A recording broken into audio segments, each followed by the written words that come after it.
Our next reader, hi, I'm Bill, by the way. Our next reader is an essayist, poet, and social critic who regularly contributes to The Naked Truth. Her work has appeared in such venues as Curbside Splendor and The Rumpus, and has been heard on American Public Media's Marketplace. In her last appearance as a Chicago poet, please welcome Sondra Morin.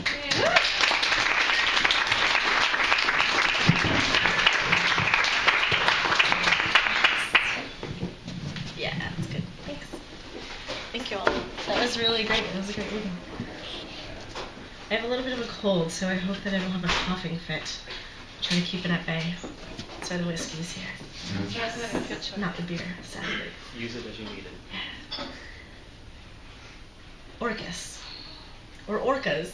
They're whales. Orcas. That's how it's pronounced. Orcas. Somewhere there is something my grandmother gave me. The sharp pain in my side, the growing monster of every December on the Pacific shore at sunrise. That gray Seattle beast washing up old seals and memories. On the California Zephyr, in our rocking chair days, we sit on moving porches across the plains, tell each other stories of redemption and forgiveness, and try to dismantle every poet that has ever wronged us. Every political move wrapped in its own drama, as always, and we claim we can only touch the stars. When denial raps on my window, it distorts the color of sunlight that never quite enters the room. This evening, as I close the shades of a dream heart half broken, I still don't know why I am not in Brooklyn again. In the mountains, when the snow falls, all you see is light.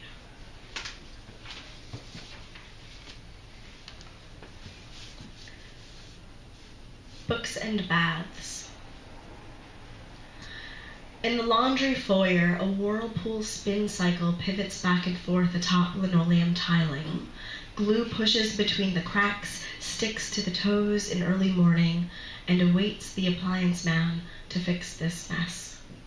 Suds all over the floor, towels soiled with every evening's love affair affections. Straightforward. There is no description for freedom. Only the general malaise of a happy frequency that buoys and dips, dips and buoys, and every time it surfaces, tragedy becomes a little more puddle than ocean, and monsters can't lurk there. Thank goodness there are rivers in these streets, mouths so wide and beds so soft to the calluses of our feet. When I say lover, I don't mean love, or I love you, or I want you. I mean tea in the morning and white sheets, bloodied and beautiful, singular messes easily cleaned, and there is no room for rushing in this navigation. The heart isn't a muscle, it is a tendon.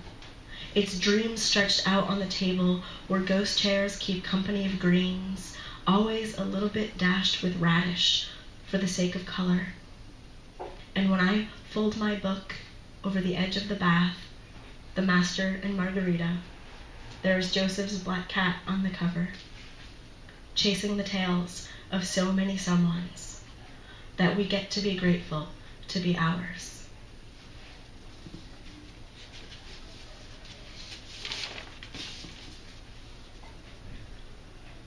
Copa Kaleidoscope.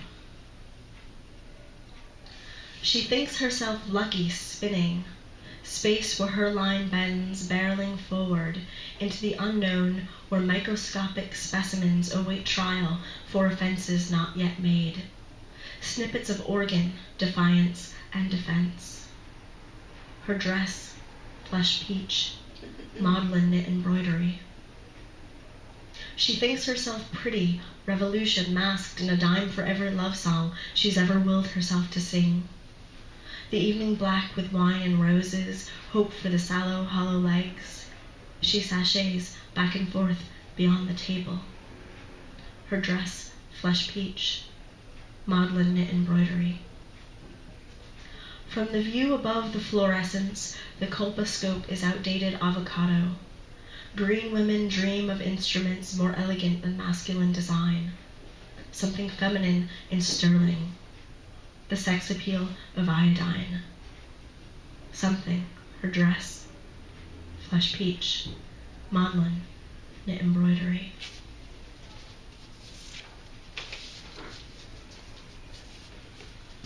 The next two poems are connected to a art exhibit that was on display on the 4th floor of the Chicago Cultural Center, the beginning from January of last year, of 2012, January 2012 through, I think, July 2012, and it was called Morbid Curiosity. And I don't know if anybody got to see that, but it was magnificent. So the next two poems are inspired by works that were in that installation. Shipwrecked. After John Isaacs, Are You Still Mad at Me? The little girl seeks apology like she is forgiveness, finds loss like a blossom and recovers decomposed, shaken. The tear warmest to the ocean on days filled with soldiers. She cries into the eyelids and hears an echo go back, back, back, back, back. It is a secret they are daydreaming, and there are no dreams in this science.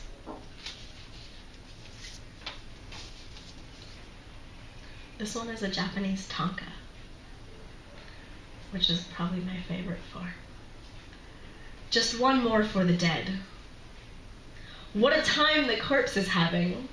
Victorian boutique, burlesque and center, this feast. Shroud. Miss Horsehair Mannequin, USA.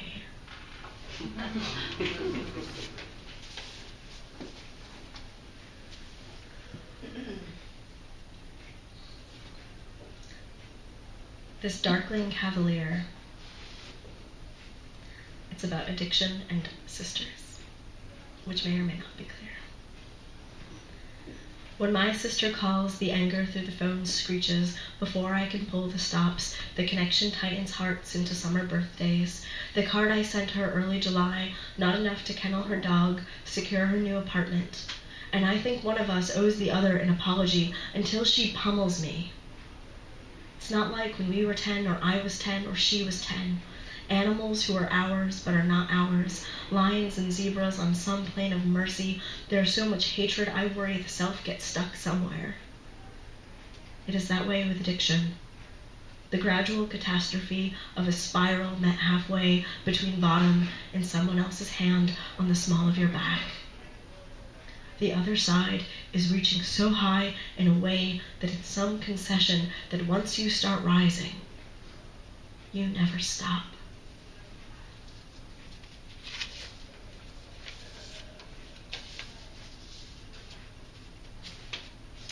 I have two more. This one is about, maybe it's not about the Rose Hill Cemetery. Maybe I just think it is. It might be. Excerpt from An Exceptionally Dead Woman, 1924. Our hair is in curls, the kind that bounce in photographs. Our smiles are teachers and social workers, and the stories we tell are affordable. Our husbands are military generals, and we are better for it. Our stockings are high under appropriate skirts. We aren't quite middle class from Massachusetts, but we could be. We can afford a home and a funeral and 100 children and 100 grandchildren. And our 100 grandchildren are starving. They are pregnant and 17 and addicted to painkillers. They will never afford a home. They will never live in apartments. But they will only live in apartments like boxes with bad rugs that soak up the hot stench of the animals they keep. They will be unable to breathe. Their stories will be sad, horrible. No one will read their obituaries, except those brave enough to be interested in the digitally dead. Some of them will be archived. Some of them will be creepy. Some of them will be rare. We will remain onlookers of beauty. We will always maintain a kitchen table that sparkles. We will be a time warp. We will still play tennis and be members of the Players Club. a tall order and a strong drink. We will never tell our husbands about our Scotch reserve. We will sell our farms to new landowners who will build golf courses our grandchildren will never be members of. Without ever knowing it, our leisure will set up our children to fail. We won't care. We will be ghosts in the wilderness of a wild we call heaven, and we will only ever look down. Up is for the living. This is the last one. It's my homage to Chicago. Inviting the expanse. Hog butcher for the world, toolmaker, stacker of wheat, player of railroads and the nation's freight handler, stormy, husky, brawling, city of the big shoulders, Carl Sandburg. Chicago is spiteful. Its legs barrage through the alley like an elephant charging a circus. It takes your sleep, resilience, and repose, folds them into a breastplate compartment you didn't know you had. It lies by omission, telling tales of poetic feuds since the 80s, never reaching out or letting go. It wears a yellow hat, a construction worker's gun, takes no prisoners, leaves open wounds. Its streets are slick with neighborhoods, condo brick, unforgiving, and gregarious. It pulls you in, back straight, upright, and determined, masks the stale breath of an Arab liberty, startles even the best of its citizens, removes their badges, hides their skins. It devours prostitutes, portrays the work of a benefactor. A young girl disappears following the promise of a 95th Street hotel, of boredom replaced by a love spelled wrong. It spits Lake Michigan back into itself, measures water levels, reroutes systems, reverses rivers. It lifts its shoulders, a beacon against the expanse, one last leg of civilization before a slow-crawl tractor of wheat against the west and east says, "I'm not budging," when asked to give a little to support a common good. Purports a political bias against Venezuelan gifts returned for its stance on oil, a patriotism freezing houses. It hammers you to sleep, reminds you there's little good to be done, but just you wait. It expects the dawn each morning, makes plans to plant a garden next summer, and forgets to water the rhododendrons in spring.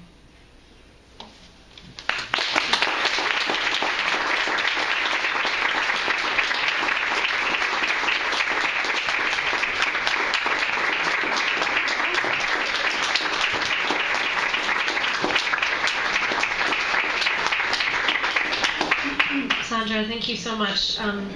Every time I hear you read, I think that I can go home and write poetry like you, but I cannot. You are excellent. Thank you so much for sharing with us.